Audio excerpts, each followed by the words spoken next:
Good morning and welcome to the Hot Seat Podcast presents Football Talk Live. I'm your boy Shawn Xavien alongside the Storyteller. And of course, we are live streaming on YouTube, Twitch, and Facebook. And as always, make sure you follow us on Instagram and Facebook at the Hot Seat Podcast, as well as Twitch.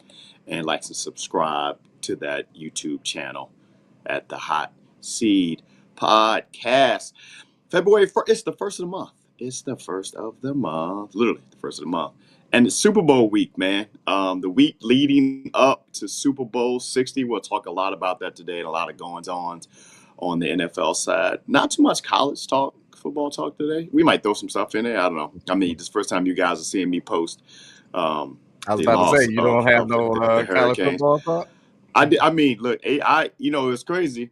If you had caught me right after, you would have me in my feelings, but I kind of like took a moment and had time to kind of like reflect on the season, and I'm like, it's a good ass season. It didn't end the way we wanted it, but it was a good season.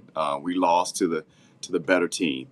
The interesting part is in this day and age now with NIL and everything else, Miami is capitalizing on everything.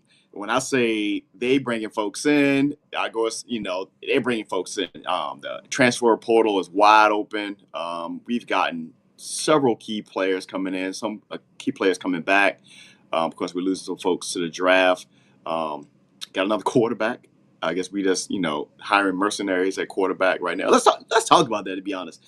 I get it. The NIL part, the name, image, and likeness. I'm all for that. I think we all can agree that college sports in general, but college football and basketball in particular, with football being the bigger of the two, they have been capitalizing off of these players for far too long. Hell, we talked about all the excitement that came from us getting NCAA college football back after all those years.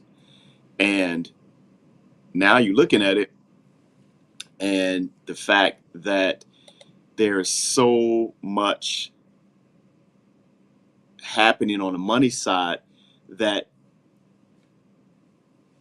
the development of teams now, in a lot of cases, Indiana being an outlier, could be a problem. You got new key positions, quarterback coming in year to year to year to year. And it's almost like, hey, it's a one and done if you're lucky. And hopefully with the money you're paying out, hell, Miami just paid $10 million to the kid Mensa that's coming in from Duke and the receiver.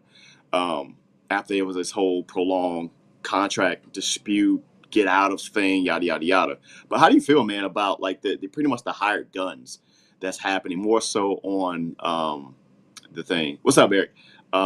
Not worrying about the U. I know he said, but that wasn't the case. I promise. But yeah, what's your take, man, on where we are with the NIL and the transfer portal aspect of this thing now? I mean, I'm perfectly fine with it, to be honest with you. Okay. It puts the competitiveness across the field. Some of these teams that were on the lower end are getting some prime stars. And I mean, coaches have been doing it for years. They're still doing it. Just jumping wherever they want to go, getting paid what they want to get paid. Now there's a better discussion about, even, I know you were pushing towards the fact that somebody coming out early, but it's also about the fact that somebody's staying. I can stay longer because I'm getting paid. You know what I mean? Like, if I'm not coming out with say one of these top 5 positions. I mean, look at this, for example, Oregon's quarterback. He would have went number 2, most likely. And he decided he's going to go back, which I think was a wise decision, not only because of where he was going to end up at, but also in the sense of, I just really don't think he was ready. I don't think he was ready for the NFL. And he knows, and I hope his family and his agent knows, that if he would have been thrown to a certain team, not only would he have been in the NFL, he probably would have been thrown in the starting position. And No, if I you're believe. not ready on that, if you're don't feel fully comfortable on the college level, why are you jumping into the NFL so quickly? If you're getting paid on that college level, especially at a university that he's at, Oregon Yeah. brings in money. Yeah. So it's one of those things where it puts something else on your plate where you can sit back and really have a honest conversation besides, you know what, even though I'm not ready, I gotta go. It sets them up better. Yeah. I'm with it. I mean, it is I guess a win-win for that standpoint. My fear in a lot of these cases is Very you're true, Eric. you're Hopefully not. Very true. Yeah, same team next year, maybe, or Very true. a worse position. I like the fact I think they've gotten to a point now where I think that it's become, but then this has to be on both sides. It can't just be the player side. It has to be coaches as well. We've gotten to the point now that folks are going to have to be held accountable for the deals or the contracts that they sign.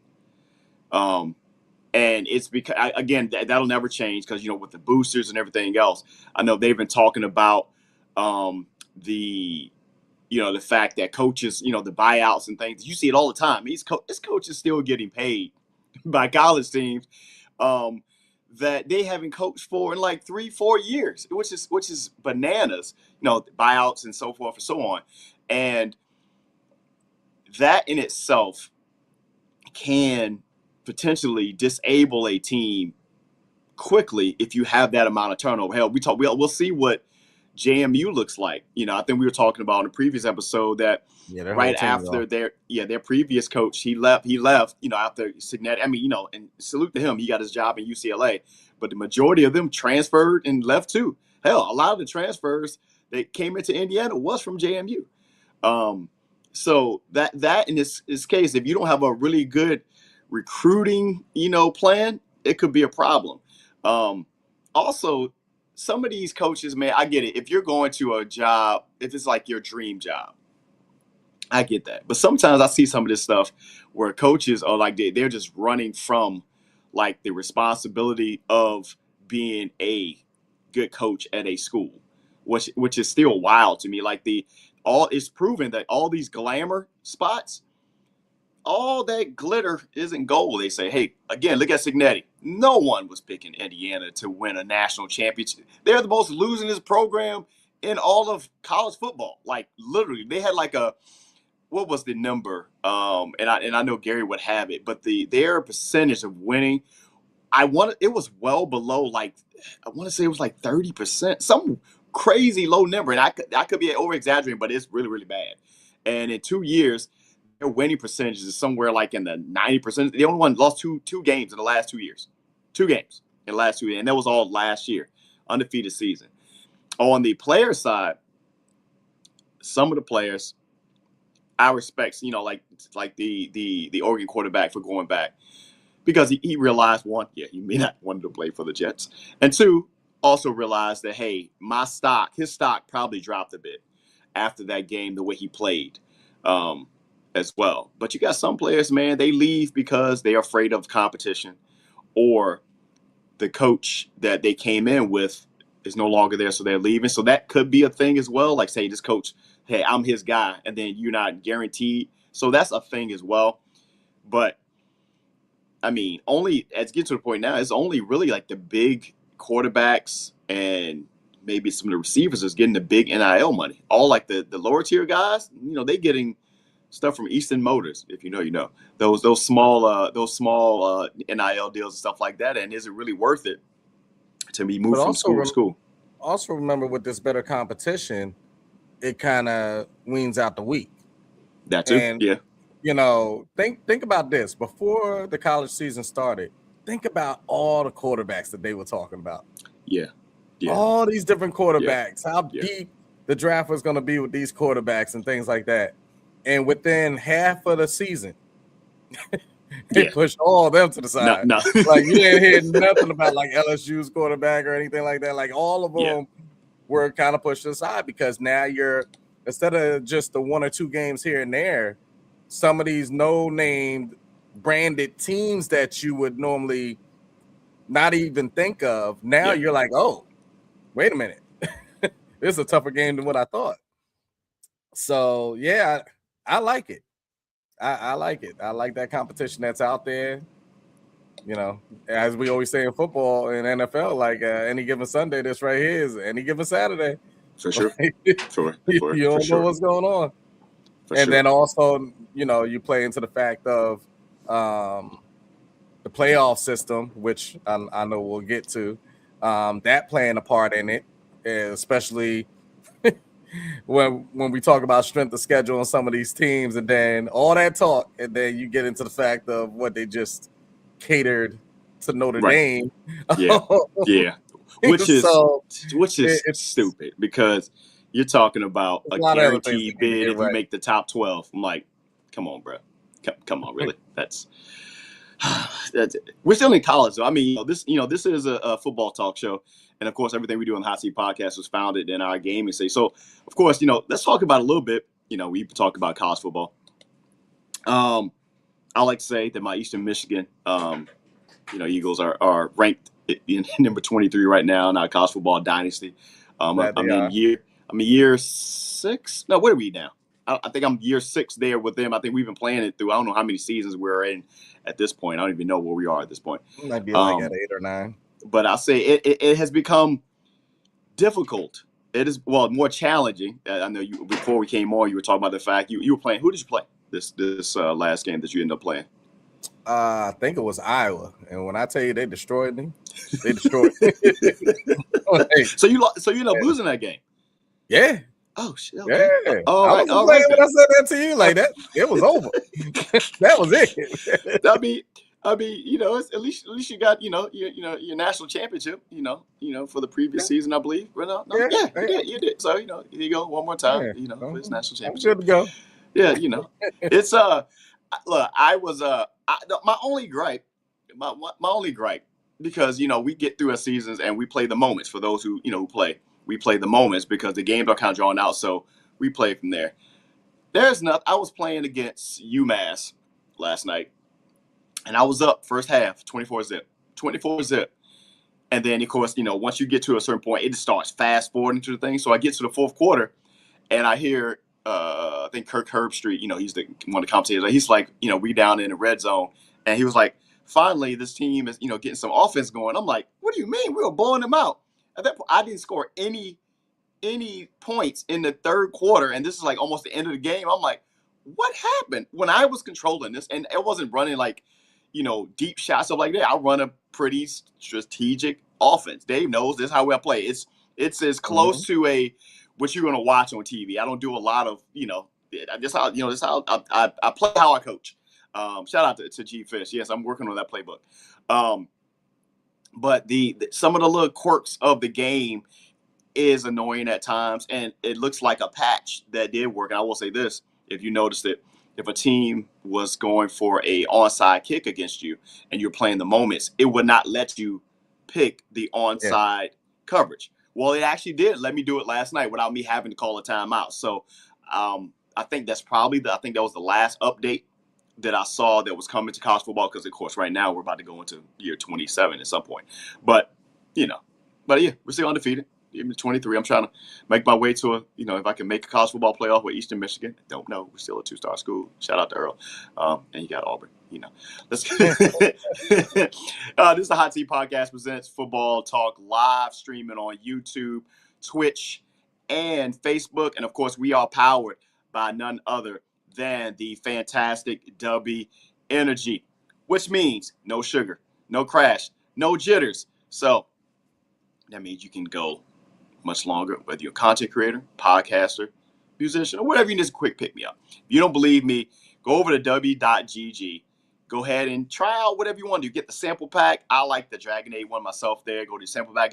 Comes with a shaker bottle and all that. Put in our code, the Hot Seat Podcast, at checkout and get 10% off your entire order. And then let us know what you think.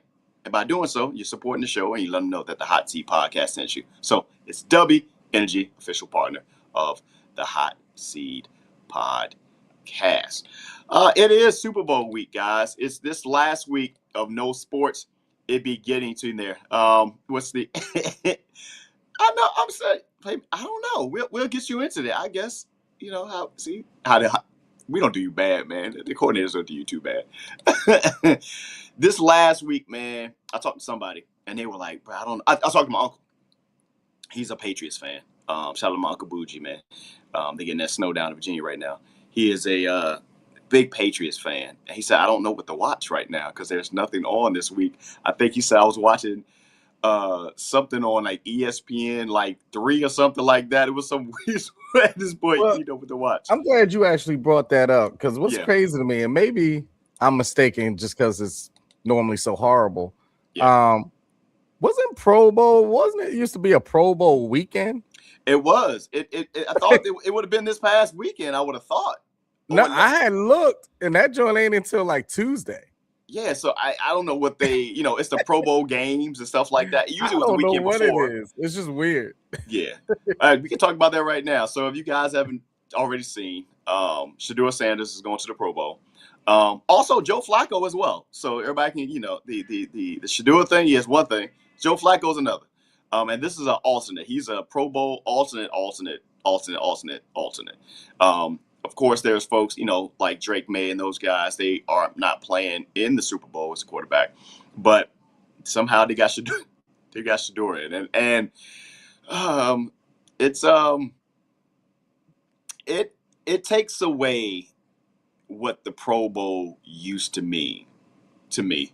You probably, and you may agree with that. Like, it was something to see your favorite folks play in the Pro Bowl. And I get it. If you're playing in the Super Bowl, you don't want to play in the Pro Bowl because, it's game planning, stuff like that. Unless you put it afterwards. Yeah, but ain't nobody else in the AFC wanted to play in the Pro Bowl. They couldn't get, I guess.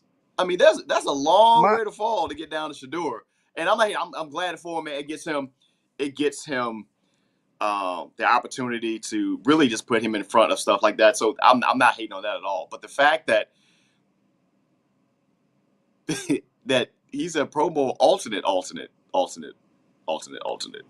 See, my thing is not so much on the fact of him, competing in the Pro Bowl because right. People just sat back and said, I'm not doing it. So yeah, that's one thing. And this has nothing to do with Shedeur. This has to do just with the NFL in general.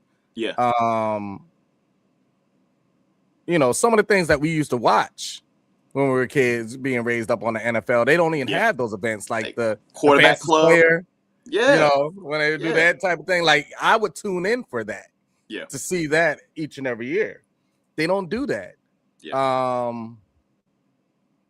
And then, if I'm not mistaken, this is like Flacco, like you said, and Shedeur, they're going to have that credential with them. Yeah.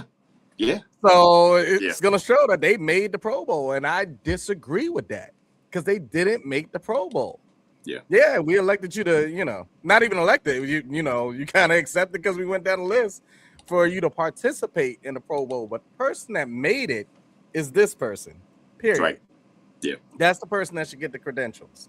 So it's just weird to me. The NFL was real weird for the last week between the Hall of Fame and this Pro Bowl thing. It was just such a bad stain on some of the decisions that were made that I just sat back and I was like, man, they can't get right. Yep. Because like you said, the Pro Bowl really doesn't mean. I mean, I think it's part of people's contracts too. You make so-and-so Pro Bowls, you might get some bonuses here and there. I think that's more so geared now towards the All-Pro. Like the All-Pro. Okay, because I'm letting you know right now. That's the I'm not paying thing. No extra money. Yeah. No the damn Pro Bowl. That All-Pro thing there is more of the dictator in their contract. Similar like in the NBA, if you get the first, second team there, so the Pro Bowl is a fan-based thing. But here's the actual Pro Bowl roster. So quarterback was Josh Allen, Justin Herbert, Drake May. Drake May, of course, playing in the Super Bowl. Mm-hmm. Justin Herbert, I can see him not playing because he was playing on with a reconstructed finger hand, stuff like that. And Josh Allen, he's probably had. I think he showed up at the press conference for Joe Brady, and he had crutches and on a walking boot. So them guys, I see why they bring alternates in because of that. But there are some which is guys. fine. Yeah, and there were no other guys that you can pull out. What about Sunshine down in hell? There's some other quarterbacks that probably could have went before then, and they didn't get. But my thing is, no matter guess. who went in there, Yeah, they shouldn't get the credential that they made the Pro Bowl. Yeah. They just need to. I think at this point now, it's more so they can still call it the Pro Bowl or just call it just the NFL All-Star Weekend at this point. Like an all. Yeah. I mean that will allow. But it's not a weekend; it's a day. Yeah, and I think that's what it really is now. That's just the name of the Pro Bowl because now it has the flag football game and stuff like that, and then it will give you the opportunity for the fans to interact with the players. However, this ain't the best week because it's down in Orlando. I don't know if they know them temperatures in Florida right now. It's 35 degrees in Miami. So usually you go down to Florida around this time of year, it might be 60s, maybe something like that. Nah, they're going through that whole cold snap. So this is a different type of cold this year. So this is a weird year to your point. So salute to them guys there. And Eric's pointed out his first Pro Bowl at 41, which is wild. I thought he had made the Pro Bowl before Joe Flacco, but no. Well, for the Super Bowl year. Yeah, I thought, but yeah, I guess not. I mean, that was a crazy year, but he didn't make it that year.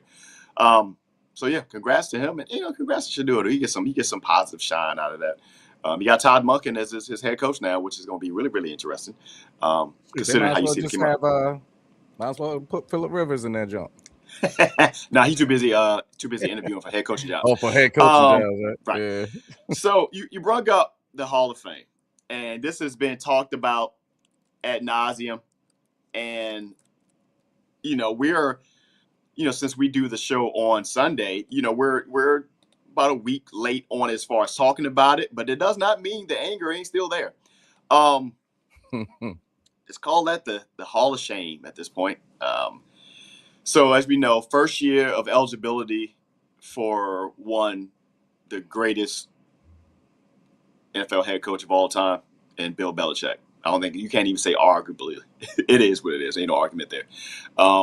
And he was snubbed. He did not get enough of the votes to get him into the Hall of Fame, meaning he will not be a first ballot Hall of Famer. And it pissed a lot of people off. A lot of people, of course, players, of course, the media folks and stuff like that. And it put a lot of people in the spotlight, like one Bill Polian, who there's a lot of stuff circling around why this didn't happen. Their voting process. Did anybody have any gripes? What's they do? So much so the Hall of Fame actually had to put out a statement, and I'm loosely quoting, pretty much say if anybody was found, doing the wrong thing, they could potentially be out of voting. What you got on this, man? Because it's so many ways that it has been explained, but there's still I haven't heard anything that's going to satisfy my saying why he's not in the Hall of Fame. We spoke about it a lot through this last couple of days, but I'll just kind of keep it simple. You basically just let all coaches know, current coaches, that they're definitely not getting in on the first ballot. Because if you do not put in Bill Belichick on the first ballot, who else you going to say is getting in on the first ballot? Andy Reid when he retires? Nope. Right. He's not more successful than Bill Belichick. Right. Think about these coaches. Tomlin better hope he makes it. Right. The way they graded. Right. You better hope he makes it. It's just so weird to me that you can say anything else other than it was personal. They spoke to one of the people that voted no, and he said, oh, I thought other people were going to basically vote for him, so I voted for the people that weren't going to be eligible next year. How dumb is that? Which that in itself lets you know that there's a flaw in your system. Because I understood what he was saying. You saying that Yeah, lets me know you shouldn't be on that committee. that was his. That That person was should the cop immediately out. be kicked Yeah, out. yeah, You yeah. have to be kicked out because you Yeah. just admitted, yeah, that person belongs in there. But no, I saw some people that were about to be, basically null and void. So I threw their name up there. Really? That Really? lets you know that in itself lets you know that you guys, and the comment was made. I forgot by who, but one Hall of Fame is pretty much like, hey, they're letting too many people into the Hall of Fame. Like the Hall of Fame is that part I agree with. Yeah, and now that part I agree with. Yeah, you're running into the case now where that particular voter, it's like, yeah, I used my votes on a couple people who will no longer be eligible. Well, you guys need to rethink about what is Hall of Fame eligible, because how often are we watching a game during the regular season? And because again, the majority of these Hall of Fame voters, a lot of them come from the media, man. These guys have a vote and stuff like that, and the media and analysts, that makes or breaks an athlete's career, believe it or not. Like you can't have one without the other. But how many times are you watching a game and you're getting a broadcast or something, and they throw around that, hey, they already quoting folks as being a Hall of Fame quarterback or this, that, and the third. And you're looking at it like they ain't won nothing, i.e. Josh Allen, and to a much, much, much, much lesser extent, Lamar Jackson. Now, here's the thing. Lamar Jackson has set records. He has set records when it comes to passing and rushing in the same year, things of that nature. But can you put that up? Again, he's going to, unless when he wins a chip, and hopefully, we're going to be saying when, then that argument is going to be strengthened. But let's say a Lamar Jackson never wins a Super Bowl, right? And there's people ahead of him. Is he going to be Hall of Fame worthy based off of just what his stats were or something? It's going to be one of those weird things. It curves everything. Yeah. For coaching, for players, and everything. If they're grading off of whatever they're grading off of for Bill Belichick, let me just state it right now. Eli Manning's not in the Hall of Fame. Right. He's not in the Hall of Fame. Right. Because the only reason we're talking about besides his last name is because he has those two championship runs. Right. Well, he has two. Bill Belichick has what? Including defensive coordinator? 8? Yeah. Like, alone. What are we talking about? Oh, well, we're going to talk about Spygate and things like that. Okay, take that year away. He was still good as far as a head coach and 2 as a defensive coordinator. Like, what are we talking? Oh, and if you're going to weigh that heavily, guess what? I better not see Kraft in there. I better not see Tom Brady in there. He's not the only person on that sideline. Yeah. So it's what they just put out there. If you're going to hold him to that, realize he shouldn't be the only person. Yeah. He shouldn't be the only person. And the thing is, we already know, without us getting to that point, that he will most likely be the only person. Yeah. And here's the thing with him. It's not that it's just a head coach career. He was also the GM for the Patriots as well. And the thing I've been looking at uncovering is there's a lot of personal animosity between him and Robert Kraft don't have a good relationship at all. Apparently, from what I've read, they don't have a good relationship. So both of them going in at the same time, and then it's been said that Robert Kraft he wants some credit for putting those teams together, but you really didn't. Like you really didn't put those teams together. Like you were the money man, but when it came to putting those teams together, that was Bill Belichick and his crew and his staff there. So it's one of those. It's a really weird thing, man. Like the gatekeeping on this is so crazy. Comment there because I agree with that. And that's. Yeah. Oh, I'm not a media guy, so now the media is voting on me, and they can curb it. Yeah. You know what I mean? So now, as a coach, I got to pay attention to my relationships with media members and things like that. Like it's no. If I'm great, I'm great. And on the first ballot, I shouldn't even have to think about it. Yeah. If there's an inkling of thinking about it, that's why when everybody was in an uproar, I'm going to go back to Eli again. Mm-hmm. Nobody sat back and was like, "Oh, definite." Yeah. Oh, definitely should be in there. If I have any inkling of I don't know. Do you remember that one? That person shouldn't be a first ballot. Yeah. I have no question about Bill Belichick. I'm wondering why we're even having this conversation. It's just so weird to me. It's so weird to me. And then you see some of these coaches that got in on first ballot, and you're like, they're not better than Bill Belichick. And you know what this did, and this also, because now we looked at this, we were like, well, who else did they snub? So you come and find out, Bill Walsh was not a first ballot Hall of Famer. He wasn't a first ballot Hall of Famer. Bill Walsh. Didn't Bill Walsh create, the West Coast offense? The system that they still use today? Facts. Yeah. Joe Gibbs, my Joe Gibbs from the Washington Redskins. He is the only coach in history to win 3 Super Bowls with 3 different starting quarterbacks. One of them being the first black quarterback. And now think about it. That might have been why they ain't let him in. Now that I think about it, that might have been why they didn't let him in, man. Let's bring in Master Earl, man.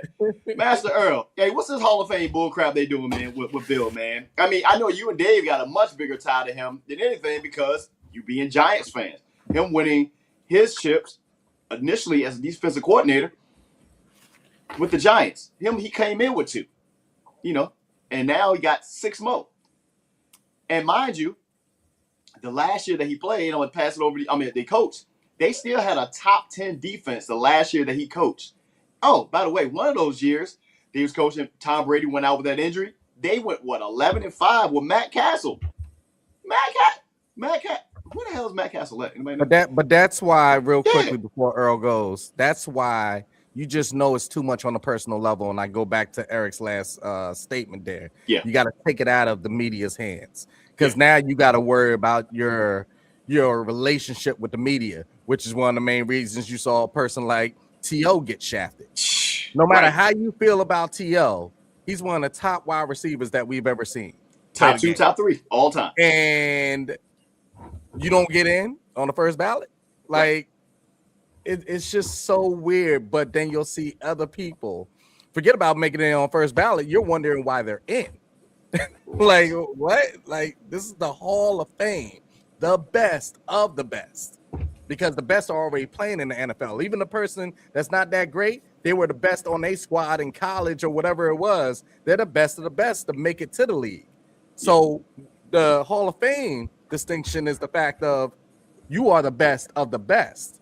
And then the first ballot is the no question. Yeah. Because Hall of Famers will tell you that. Yeah. On those first ballot ones, we're not in the same room. It's not the same room. And Bill, they got to get them a different lapel or something. Room. Yeah, give them like an extra stripe or something on their jacket to show, hey, I was first ballot, or this is what I was, like something to, because I feel like there's something they're gonna have to do for Bill. Like, hey man, you ain't just a regular Hall of Fame coach, man. It compares to wasn't Ken Griffey that one in baseball, like that one reporter or whatever? Yeah, said no, so it wouldn't be unanimous. You're like, what? That's a personal thing. This guy that came out and said, yeah, well, I just threw it towards this way. That's a personal thing, and we got to get rid of that. Yeah, I don't need to be friends with you. I don't need to like me. Just respect what I did. Like I told Dave this morning. Yeah, I'm starving. Like I told Dave, this is personal. Like this is political, it's personal, and you don't have no place for that when it comes down to stuff. This is based off of just what you contributed to the sport. This is you get married, and then whatever nuances. Like I'm not even arguing Eli. You know what I'm saying? We kind of know. You know what I'm saying? Yeah, we're gonna get in there eventually, but we know. Maybe not. But Belichick, right? Belichick, you don't have to like him or whatnot or whatever, but you got to respect what he's done, and it's undeniable that he should have been a first ballot Hall of Fame in the Hall of Fame. Now, Also, too, to me, this really minimizes the fidelity of the Hall of Fame now. You know what I'm saying? Because it's like when stuff like this happens, this should never happen. You know, this is the best of the best. There ain't a person with eyes that can't tell you that he he ain't top three coaches of all time, and he ain't number three. You know what I'm saying? So it's like how did we even get here? So again, this is just validates for me. And honestly, I hate to bring race in it, but this is what black folks been dealing with forever. It's funny that the Grammys are happening today, and you're going to see it happen today. Like it is what it is. I think what we're starting to see now in this good old country that we're in, we're starting to see a shift of uh damn, this is how you Negroes, this is how they treat you Negroes. You know what I'm saying? Because Yeah, buddy. it's a lot of our counterparts that's starting to feel what we've been feeling for 400 something years. That's all I got to say. I digress. But yeah, it's a travesty. It's stupid. It is. So what you're saying, Earl, is what they're gonna do if you're comparing it to the Grammys. All of a sudden, like 20 years down the road, they're gonna bring him up there like they did Eve and give him his first ballot. Pretty much. Oh my god. Oh my god. Or they're gonna wait till he pass and give it to him. Oh my god. Ugh. I hope not, man. It's a Hot Tea Podcast, Business Football Talk live, streaming on YouTube, Twitch, and Facebook, powered by DUBBY. Super Bowl week, man. This week has been kind of, maybe because the world is so whatever, like the energy going into the Super Bowl. I don't know if y'all feel it or not, or I don't know if it's just we've been on such a high football wise, and now we're kind of in that low. But like the energy leading up to the Super Bowl is kind of like, yeah. And this may be because of what we just finished talking about. Eric said it earlier that the NFL, whoever, they were real smart to get this story out there early so it would not overshadow the game. Because imagine if this had dropped this week. That's all they're talking about at this point. That's literally, NFL knows how to NFL. Yeah. They know. However, they can't stop everything from going on. There's a lot of coaches and stuff and that have been fired and hired and such.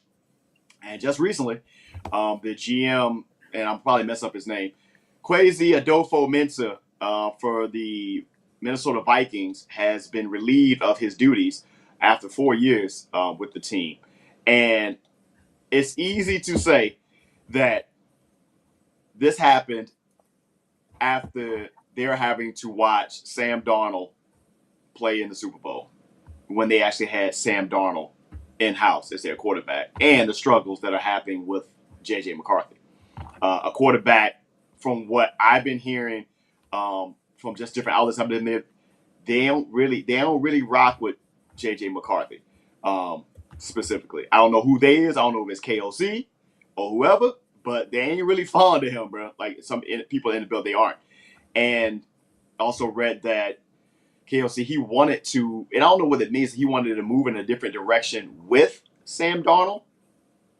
But there's also to the fact is of the picks that Mensah has made for the Vikings over the last 4 years haven't really panned out. Like, I think I saw numbers like out of the 28 picks, only 4 of them are going to be surefire starters. So, and that doesn't include, Jefferson, because he was there before he got there. But he's fired, and, the uproar has been, again, it's not many of black GMs there as it is. But I think this goes to a much bigger issue, and I'll let you guys chime in. He's not a football guy. If you guys notice, he actually spent several years on Wall Street trading. Like, he's a stock guy. So he did play basketball, but he didn't play in the NFL. He did work under different folks, yes. He actually worked under John Lynch and them coming from San Fran, a lot of others as far as working around the capologists and stuff like that. But from a personnel standpoint, this just leads to a conversation we talk about now where the numbers are getting in the way of performance. And while it sounds good, and yes, we also, the bottom line is the bottom line, you got to know personnel. And that looks like something that he really wasn't good at. What did you guys think, man, when you saw this? And not just this alone, but just the state of the GMs across the NFL, considering that it's not a lot of representation about us. I think first and foremost, like I think I'm not even mad at this fire. I felt like it came a little too late. Should have happened last year. Mm. You had 5 or 6 QBs on your roster, right? JJ got hurt. You had a Daniel Jones. Mm. You had a Sam Darnold, and whoever else. You guys went to the playoffs with Sam Kirk Cousins Darnold. at one point. But yeah, go ahead. Yeah, but I'm just talking about last year. Yeah. You went to the playoffs with Sam Darnold. He laid that egg. Cool. But you went to the playoffs. He wasn't just starting QB. You went to the playoffs. He showed enough, in my opinion, for you to give him a contract. But no, you guys were sitting up here like, oh, we got our first round draft pick and JJ McCarthy, which I really feel like, and Dave will remind you as a Michigan fan, he wasn't really never that guy. He's a system guy. He worked within Harbaugh's system. You know what I'm saying? I'm not saying he's not NFL caliber and that he's trash. I'm not going to do that. But is he a franchise QB? I'm going to say absolutely not. You know what I'm saying? Now, it's the GM's fault for letting go two, not one, but 2 proven QBs who have a chip on their shoulder. Okay? And Daniel Jones went to the Colts and was out there killing. His biggest issue has been injury. His injury prone is taking him out. Sam Darnold is saying like, yo, I got you. Yo, y'all gonna keep disrespecting me. Now look at me. And that could have been you because you got the personnel. You got a defense. You have an offense. That could have been you. So who laid the egg? The GM. So yeah, honestly speaking, I'm not mad at that. I'm not mad at him leaving, and I'm gonna say it like this. I don't know. I guess Sam Darnold got a long year contract. I want to say, did they give him I feel like they gave him a 3-year in Seattle. Yeah, okay. I think they gave him, but they gave him a little bit of a bag. But yeah, they need to extend him. Oh, they will. Let this and my final point. Let this be a lesson. Because Sam Darnold, Daniel Jones are 2 prime examples of what I've been saying in the beginning. Stop rushing these QBs if you do not have to. You know what I'm saying?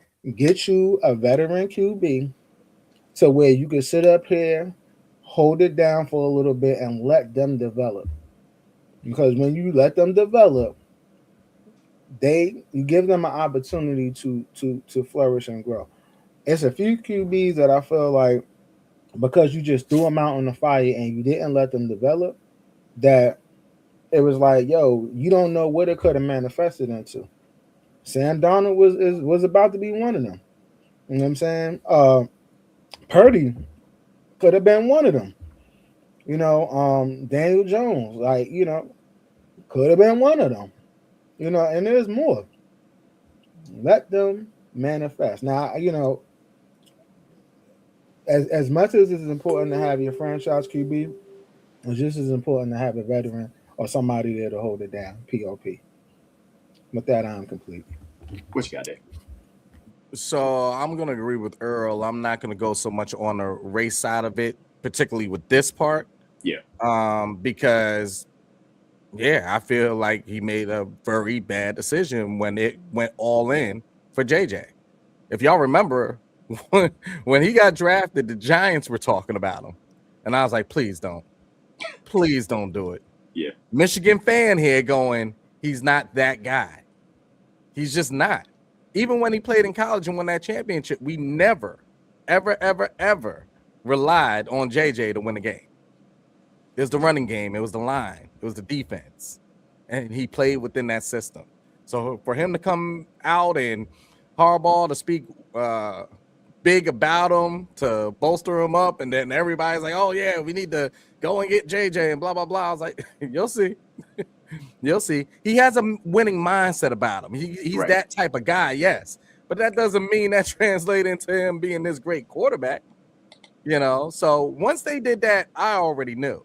Because the one person that you got to keep happy within that locker room is not getting the ball. And that's Justin Jefferson.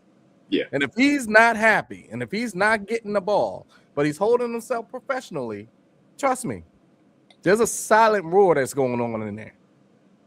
And when you come back around to him, and he's like, I'm good. Because he's ready to roll. Yeah. It's done. He's seen the same things that Earl was just talking about. The people that were in the building, the people that were getting him the ball, and he was happy.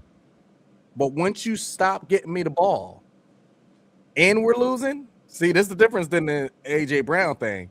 The A.J. Brown thing is, hey, I want that ball more, but I see that when you're not getting me the ball, we're winning, so maybe I should kind of figure this out.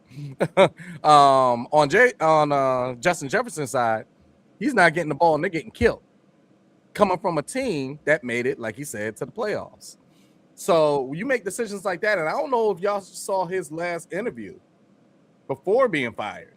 Mm-hmm. Like right before being fired. Yeah. He kind of admitted that he fucked up. Like it was a horrible choice. Yeah. Because he knew. He also, mind you, they didn't just simply pick JJ McCarthy. They traded up to draft him. And they traded up twice. So you gave away picks.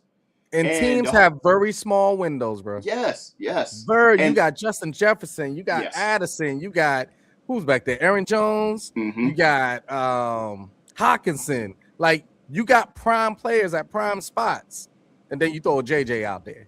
In that division. So now you're in a division where they did this. They made that pick. It wasn't the Brett Favre to Aaron Rodgers type situation or Aaron Rodgers to Jordan Love, where those guys had already been in the league for 10, 15 years or so. So they're on the back end. So you're trying to secure your next, 10, 12 years. Sam Darnold had only been in the league. He got drafted in 2018, which we're going to talk about that draft class in a minute. 2018. He had only been in the league, 6, 7 years. And you guys have him. And then they brung in this new. So you're resetting. You're in a division that has a Detroit Lions team, which have reestablished themselves there. You have the Packers, who are always competitive there. And then now you have a Chicago Bears team that, after this year, looked like they're going to be pretty good. And you tore all that down to bring in a rookie quarterback who, one, has injury issues. Two, to your point, was never the guy in college. And even more so, he was there to be drafted by his own head coach. And no. And like he didn't give him a glowing type, endorsement. Yeah, that cemented his job. Trust me, there's other ones out there that I'll go to our team. We did the equivalent of firing Shane. He has no power in the building. None. Harbaugh came in and said, no, I saw what you did before I get here. You can stay, but just go in the corner somewhere and just, what I mean? Just look nice or something like that. And that's what happened to him. Like you can't stand for mediocrity in that way. And that's the decision that he made, because that sets you back. Let's talk about setting back, man. So Sam Darnold comes from that 2018 draft class. As you can see, Baker Mayfield was taken at number 1. Sam Darnold taken at number 3 by the Jets, who tried everything in their power to completely destroy his career. Josh Allen taken at number 7. Y'all remember Josh Rosen? He was drafted by the Arizona Cardinals at 10. They had him for a year, and they got rid of him, and they turned right around and drafted Kyler Murray the next season. And then, of course, infamously, the number 32 overall pick, Lamar Jackson. All of them from the 2018 draft class. And out of that draft class, Sam Darnold is the first one to make it to a Super Bowl. And he wasn't there on the coattails of a team. It's different. He actually has helped lead that team, the Seattle Seahawks, to the Super Bowl. He has some great pieces up there, but he has been balling all season. One of the top passers this year as well. Baker, we see how his career got rejuvenated by him leaving Cleveland. Josh Allen, you see, pretty much they didn't have their coach got fired in Buffalo. Lamar Jackson, same out there in Baltimore, and Josh Rosen is not no longer in the league. Josh Rosen already had bread anyway, him and his family, so that he was like, all right, I guess I'll do something else. But if you were to take that same draft class right there, those quarterbacks, knowing what you know now, would you do anything different? Looking at the pick order at that time. You talking about 2018? Mm-hmm. Trying to make sure I know the order. Baker was first before them. Yeah, he was number one. Yeah, Baker was number one. I would have done something different. Yeah. Because, I would have took Josh. Hands down. I think the bigger question when you're kind of looking at that is, are you still saying that like 2018 is the best draft class? Is that what you're saying?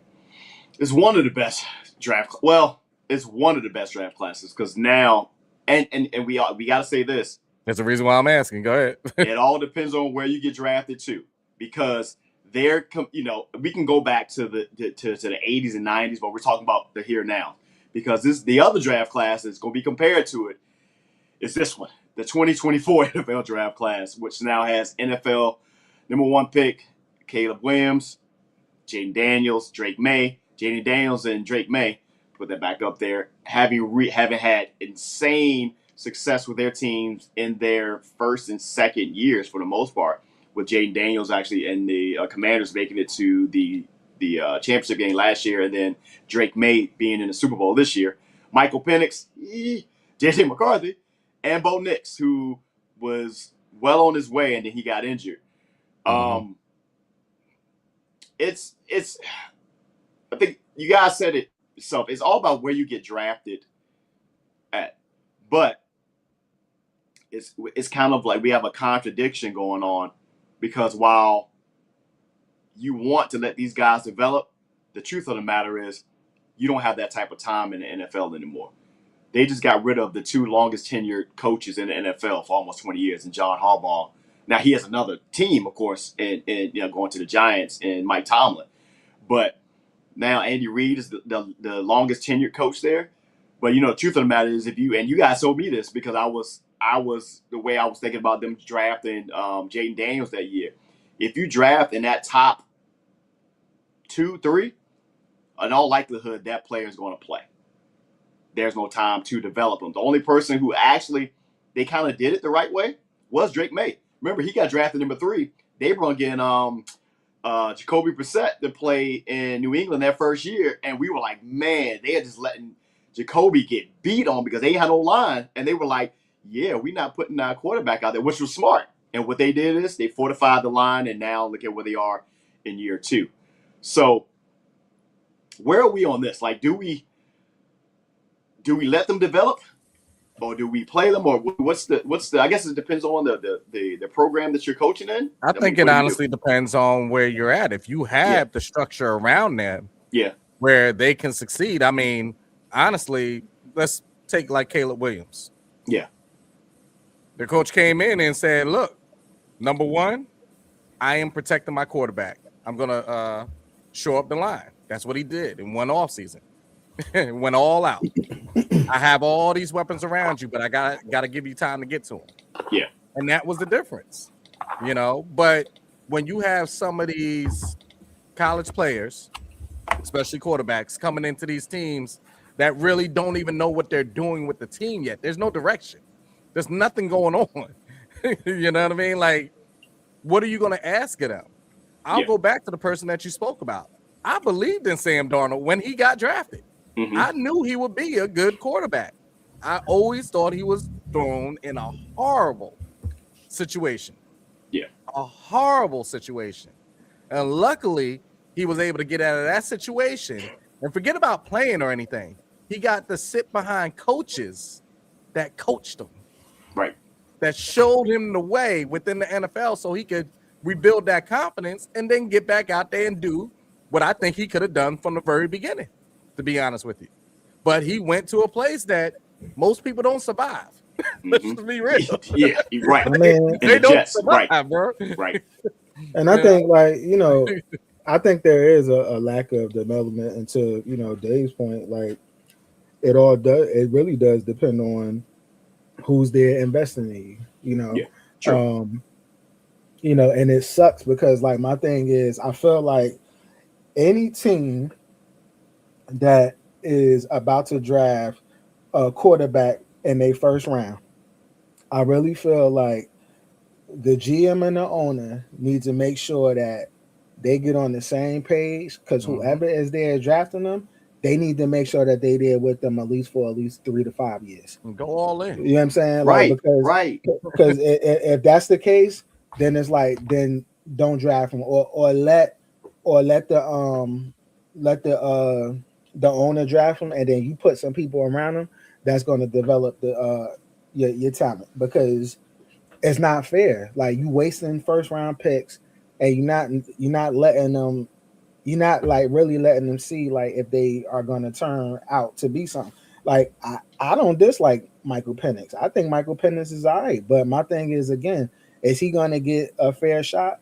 Did they really develop, you know, around him? I don't think so. You know, but also too, just to Michael go back to your Penix in point, college was also Mr. Glass. yeah, but I mean, know. Mr. Glass is one thing, but you actually being good is a whole nother thing. Oh, no, he's actually good. He just, the durability was always a problem. The same thing, no different than like Caleb. You know what I'm saying? Caleb came in, like, his durability was the same situation.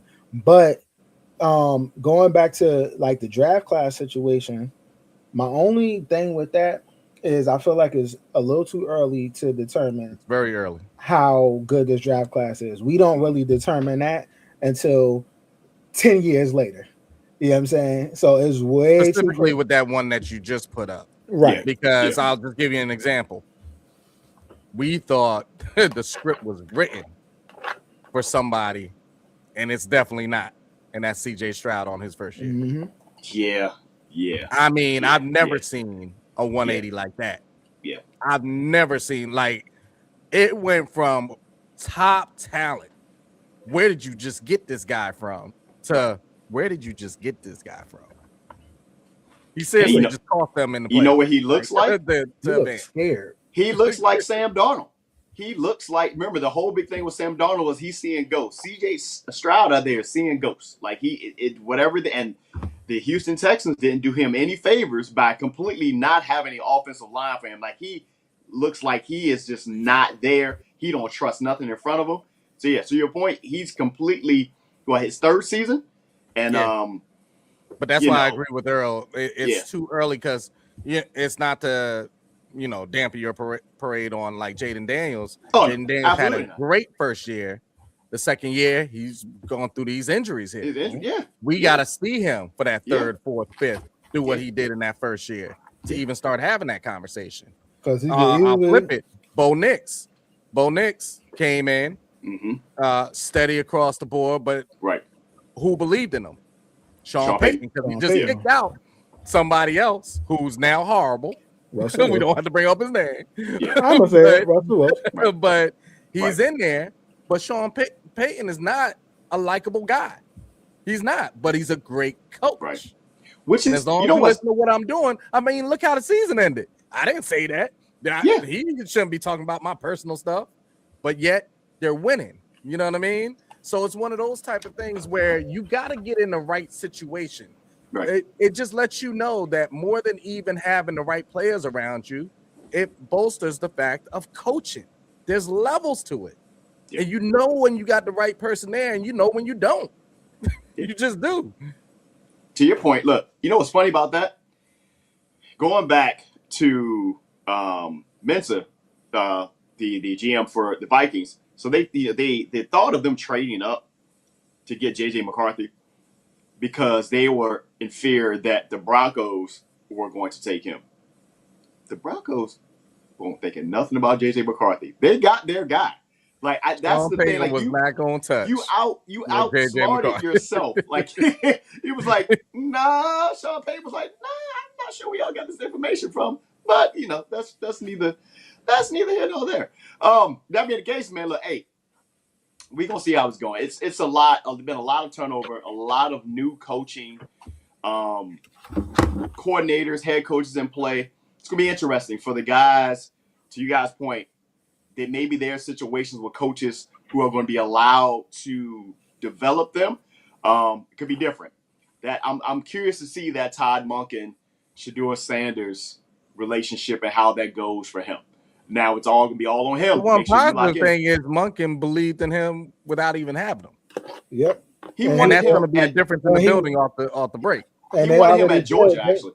They said they were trying to get him. Yeah, he was trying to get him out of high school, but he ended up going to Jackson State with Deion and ended up going there. But he actually wanted to draft Shedeur out of high school at Georgia. So it's going to be now, things come full circle. We're going to see how that's going to go. You got a lot of other coaches in play. Yeah. My bad. I actually think this is the first time in a long time that the Browns is about to get it right. And remember I said this because they got somebody who actually wanted this QB, and I think he's going to develop this QB, and you're going to see it manifesting in something, So trust me when I say this, that they got it right. It's gonna be interesting, man. It's Super Bowl week, man. Super Bowl week is upon us, and it should be exciting. There's a lot going on. Super Bowl 60 this year. Seahawks, Patriots, a rematch of the 2015 Super Bowl when we saw the worst call made in football history. What I'm talking about, not bringing or not giving Marshawn Lynch the ball. Pretty much on the goal line and deciding to let one Russell Wilson throw a slant inside. They got picked off, and that was the end of the game. And it has the feelings of one game because if you looked at the championship games, the weather was really bad for that Patriots Denver game in the second half, which is kind of crazy. So it's kind of right now, Seahawks, they are the favorite in this, but this game could be a lot better than what people think it is. I know Seahawks, they are monsters, man. They really are. They have the first-ranked defense in the league, points per game, 17.2. Of course, with the Patriots being number 2 at almost scoring 30 points a game. Just some stats for you guys. It's going to they are a team that has been built from top to bottom, from the defensive side, everything else in between. What'd you say? You're on mute. Whatever you're saying right now, you're on mute. Yep. No, I said Eric's last comment. I agree. It is, yeah. Rematch thing. Yeah. I mean, from a fan standpoint, I guess. But yeah, I got it. I got what you did there. But that's gonna be the line. You're gonna see that clip over and over and over again. You'll see a lot of Marshawn trolls and stuff like that. But it's a game, man, that I'm excited to see because you got two coaches, man, that took two teams and they completely turned them around. Of course, they made some additions, so I can't just say that Mike Vrabel came in and just did much better with the team that Gerard Mayo had here because they did spend some money. But he did improve everybody else who was already on that squad. And then on the Mike McDonald side, yeah, the coach in there, they had a Seattle Seahawks team that they got. I didn't know if Geno wanted to leave or what, because I guess he rethinking now, like, I went to the Raiders. I'm like, it's a wrap. Yo, my bad. Real quick. Sorry, just shifting gears, but it's kind of on par. Yeah. How didn't the GM for who were you just talking about? Oh, the GM for the Titans not get fired. But Minnesota GM got fired.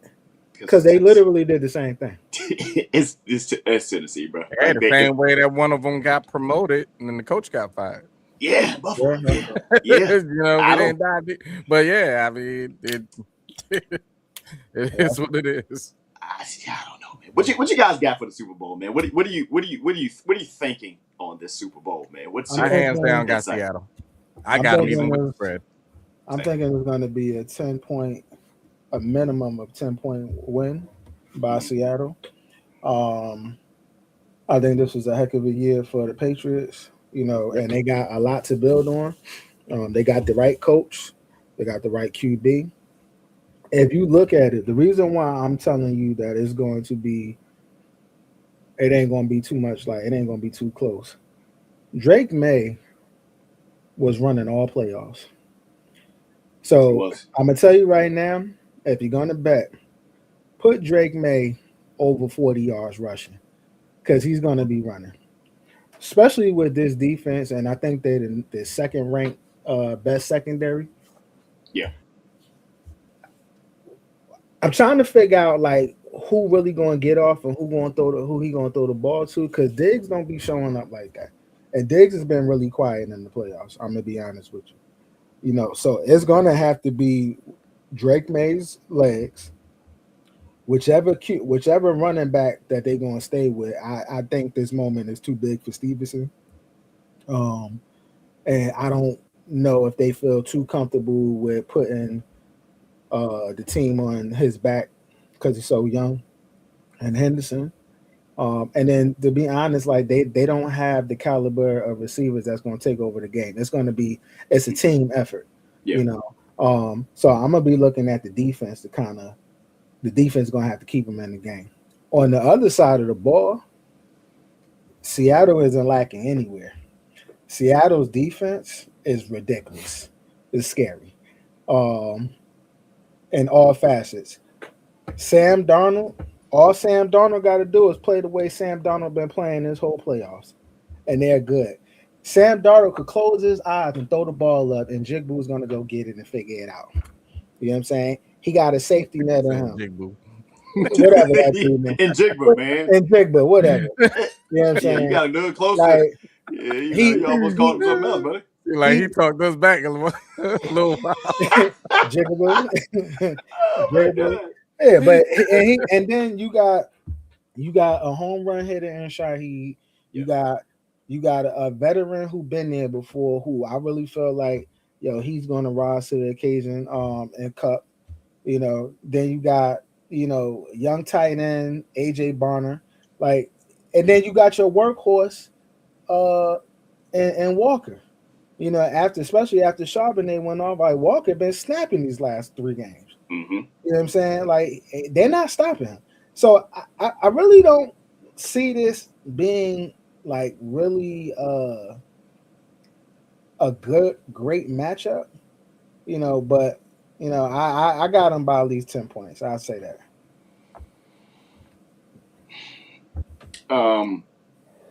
This is the game which is going to fortify the saying, defense wins championships, I believe.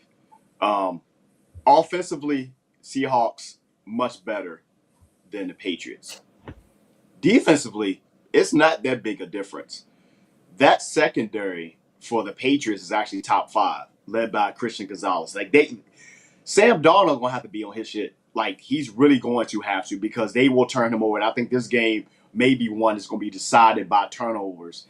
And coupled with that is the coordinator, Clint Kubiak, on the Seahawks side. You know what Josh McDaniels is on the Patriots side.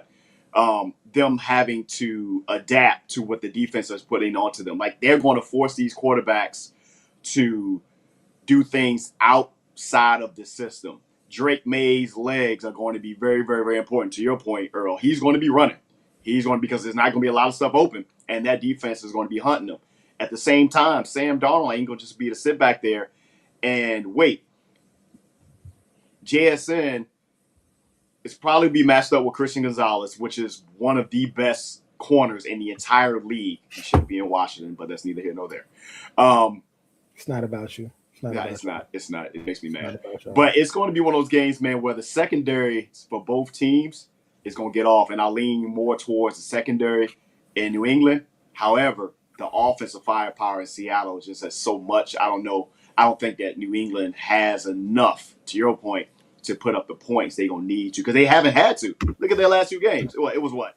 10-7 against the 13-7, whatever that was, against the Broncos in a really bad weather. And then prior to that, they were playing against the Texans, whose defense is insane. I'll tell you this, though. If somehow the Patriots do win, man, oh man, say what you want about their regular season schedule. Well, they earned it if they can get through this gauntlet of defenses in the playoffs. But what you got there? I mean, everything's pretty much been said. Hands down, I just think the Seahawks are going to win. I just think all the way around they're the better team, and JSN's going to have a game. Yes, he is. He's going to have a game. I'm just telling you right now, whether it's quick slants, whether it's screens, a quick screen, a wide receiver screen, like it's going to be a problem. Give him the over. Whatever his line is, take the over. I think they made. I don't know if he's going to have that type of game. I think somebody else is going to have a big game because they're going to be so focused on him, and they have the secondary to do it. So you can see a game where you have your Cooper Kupp type. You'd be like, damn, that's the old Cooper Kupp. I think JSN, he's still going to get off, but not to the extent of what we've been used to him seeing because of the stronger secondary. But I can see one of their other options having a great game because now you're so focused so on my betters JSN out there, type. Walker's going to score a touchdown too. You can't double JSN. Oh, I don't think you have to with the corners that they got though. I'm just saying it's going to be interesting. You do. Yeah, like there was one, I forget what game it was. Maybe it was against the Bears. I wish Gary was here. I forget, where they kind of shut him down in the first half. He didn't actually the first 3 quarters. He didn't get off, and the only reason why I remember because I bet on it. He didn't get off until the 4th quarter. Yeah, where he had like maybe 74 yards or 75 yards in the 4th quarter, something crazy like that. Yeah. That's all I like to say is that you can't double him because, like I said, there's too many other people that is gonna get off. You know what I'm saying? So you're gonna have to play. You're gonna have to play man or whatever, or give help when you need to, and then they can move. They're gonna move JSN around. I think he's gonna be all right, just betting wise. Oh yeah, There's absolutely. only been two games this whole season, including the playoffs, that he was held in check. Yeah, it's one of them happened before this Rams game. It was the 49ers game. Yeah, and they played them like twice in a row. And then one, you got to go all the way back to the Vikings game, November 30th. So maybe that was the game, the Vikings. Then they're really going to the rest of the games. I mean, ridiculous. Yeah, they are. They literally. This is a game for him to go. This is a game that Sam Darnold. I know he's exercised a lot of ghosts, but this is going to be the game where he's going to have to be locked in. He's really going to have to be locked in. If people are still downgrading Sam Darnold, no matter what happens, okay. Oh no, you can't. You can't. You see what happened to the last GM? Yeah. I know. Okay. Go ahead and do that. No, it's not that. What I mean is, it's one of those games where he's going to be going up against a secondary that he really hasn't. Not a secondary like this. Even when they were against the Rams secondary really isn't that good. That now the other defense there, that secondary is what's going to give him. It's all tight window throws. He's going to have to be on point. Of course, if you got busted coverage and stuff like that, it's a layup because I got you. Anything can happen. So let me just say that anything can happen. Seahawks, hell, something can happen early in the game, just injury wise, to change everything that we're saying right now. Which would suck. Anything can happen. Yeah. But I'm just telling you, if you're looking from that team to the other team, and you just want me to pick, I don't see it. No, I'm with you. I'm with you on that there. Super Bowl coming up. It's going to be fun. What's also going to be fun is all of the upcoming ads and trailers and stuff. As we know right now, it's supposed to be like 6 particular trailers that we want to see. One of them including the Doomsday trailer, Spider-Man, the new Mandalorian one, a few others. But here's the thing, though. It's not cheap. This year, the average Super Bowl 60 ad cost is $8 million. could be up to 10 million for the premium slot. So pretty much when everybody's at their highest peak. So it's usually right around between the first and second quarter when you're at your peak there. And then after halftime, it kind of goes down. Everything's been, it's been peaked out. But 8 million for 30 seconds. 30 seconds, brother. That's all you got. And you're paying 8 million on NBC. Yeah. And then we get Bad Bunny at halftime. This is going to be stupid. I wonder, has anybody ever stated, like, when you're paying these ads, has it benefited them? Especially, and I'm they gotta have some type of analytics on it. They do. Yeah, and I'm not talking about like the bigger ones, but I'm just like, have you actually seen, or is it more so like, hey, listen, this is the biggest event for the year in the country, in the world. But see that's the thing. Yeah, some people will pay more attention to those companies just because they know what he just stated right here. Yeah. As far as that money, like, oh, they putting that out. Yeah. Maybe I should pay them attention, no matter what it is. It could be something AI wise. It could be something just home care wise. It could be something. Glad you said that. Do you remember that one ad a couple of years ago? I think I was at your house, Dave, and all they had was that dumbass QR code. They just kept bouncing on the screen. That all led you to the cryptocurrency. Look how big that got. Now it crashed right after that. But to your point, people saw this like, oh, they must got bread over there because they know how much it costs. And I'll tell you this. They also do the early leaks of some of these things. And I saw a leak of I don't know if y'all saw it, the Pepsi commercial. And that's so slick, man. They got the old Coca-Cola polar bears. They got one of them blindfolded doing a taste test between Coke and Pepsi. And he picks Pepsi. And he don't know how to react afterwards. He's like, what? Wait a minute. Just saying that Pepsi's better, and through the whole commercial, you just watch him going through stuff. But you know what? I actually think that it's kind of like, I don't even really think it's more so to sell stuff, because I think at the end of the day, the people these companies that are paying the money, like, they're already established. Like, you know what I'm saying? Like, they do what they can do. This is what they do. I think it's just at the point where it's just like, yo, you know what? It's a Super Bowl. We got to get up here. Honestly, I just want people talking about us and saying, hey, we had the funniest. We had the funniest. They know everybody's watching. Yeah. Right. Whether you buy their item or not, it is what it is. All eyes are on you. They know that everybody is watching. Right. Absolutely. Because what do they always say about the Super Bowl? It's the biggest time because people that's not even football fans are watching. You there for the parties? Yeah. Yeah. It was. The females are there for the. Not all. Let me not. Yeah. Eric, he saw it there. Yep, it was on the fair. Say that. It's going to be a good Super Bowl, man. There's a lot of stuff tied into it. You have all the pregame stuff. There's a lot of performers, and we're not talking about just halftime. But it's like the pregame stuff that I even saw.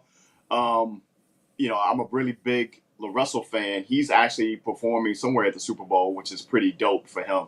Where's Super Bowl at? Huh? It's in San Fran, Santa Clara. Oh, where? Yes, it's out in Santa Clara, which is going to be. So Seahawks, they got the home field advantage there. They got the home field. Which is kind of funny because you got it. Seahawks in the San Francisco stadium, and you know them two back and forth. Those two fan bases do not jive with each other at all. It don't matter, just in proximity. That's all. It's just hilarious to see out there, and and the Super Bowl anyway. There's a lot of people out there who ain't gonna be fans of either team because you know how much it costs to go to a Super Bowl. It's corporate. It's a corporate event. It's a corporate event. To your point, man, it's going to be fun either way. Just as long as it don't turn out like how y'all situation did, where y'all had on y'all home field, Oh damn! Here you go. Yeah. I mean, the way you started. Here we go. That's it's fine. It's fine. I don't even feel no type of way. I'm like, you can't assault me, bro. You choosing positivity. I feel you. I am, man. That's that. You know what I'm saying? Rutgers gonna be there one day. Damn. No, we won't. I mean, we'll shut you down. No, we won't. No, we won't. Auburn might be back in the chip. You're on your way. You got a big game. Yeah, I think you won that game last weekend. Your game. I lost. You lost? Yeah. Yeah, against Georgia. Against Georgia. I didn't even see it last night. Yeah. Because I was on the box and somebody didn't get up there, so it's fine. Yeah, I was on there. Oh, the one that said that he got. You mean the one? You mean last night? Yeah. No, you weren't. No, I'm not. No. I was on because I played my game. I told you to text me when you got on. You never text me. Then Dave said in the text, "Yo, you said, yo, everybody play their game except Dave." Dave, maybe an hour later, was like, "Yo, I just got in," and I was on because I played my game, and Dave never made it on. You know what I'm saying? And then I went to sleep. And no, because I started watching the fight. Look, man. No, I know your situation. I was trying to get my funds right. All right. No, I know your situation. The fact that you even said, cross some T's, dot some I's. I had to balance books. Oh man! You even responded and said that, yo, you just got home and you insinuated like you was getting on. I was actually shocked. You know what I'm saying? I was like, oh, okay. After the next I'm with it. I mean, I'm just trying to thank you guys both for like kind of paving the way for me to get a little closer to the top of the mountain. We're still on our way, man. We're on that. Yeah. We're still on the way, buddy. We're still going. We're still going, man. Enjoy you guys' week. Wrap this shit up, B. Yeah, we're wrapping it up, man. Our last football talk of the season. But next time we see you guys will be for our annual NFL draft watchcast. April 23rd, first round coverage begins. We're there for the entire first round. Both of our teams having top 10 picks. We had a lot riding on this one. I'm just saying. So join us. Right. Hopefully, sorry to cut you off. Hopefully, this won't be the most fun of our season, this draft. Because the past couple of years, this has just been the most exciting thing of our season. Unfortunately, these drafts. Look, I can't take no more. Like, I'm exhausted. The last 2 years have been the best football years of my life that I can remember. I mean, at this point now, I need to be, get back to normalcy. You had a good year. I had 2 good years back to back. Yeah. I don't need you to know. I'm tired, brother. I need the other squads to pick up. Let's go Caps. We're in the double-digit drought right now. We looking like the Cowboys at this point, bro. You know what? That's the end of that one. It's a hot seat, man. Football Talk Live, powered by DUBBY. Be good.